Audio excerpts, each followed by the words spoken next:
Talsu adventas vainagā pirmā svece tika iedegtas sestdien, arī nākamās 3 tiks iedegtas kopīgos pasākumos sestdienās.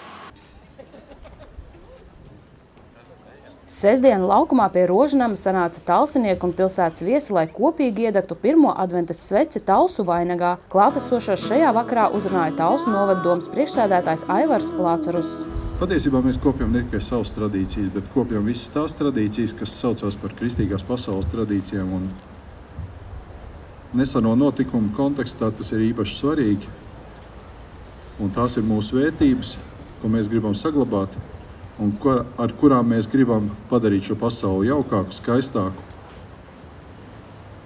Adventa laiks ir pārdomu brīdis, pārdomu laiks. Un tas ir laiks, kad mēs gaidīsim Ziemassvētkus.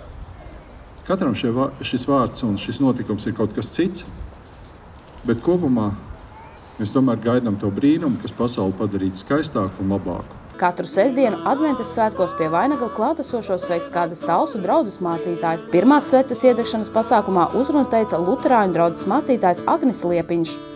Un tieši Jēzus ir tas, kas vēlas arī mūsos iedegt gaismu. Viņš saka vārdus, bet sveci iededzinājis neviens to neliek kaktā vai zem pūra, bet to liek lukturī, lai tie, kas nāk iekšā, redzētu viņas gaismu. Miesas spīdeklis ir acis, un ja tava acis ir laba, tad arī visa tava miesa ir gaiša, bet ja acis ir samaitāta, tad visa tava miesa ir tumša.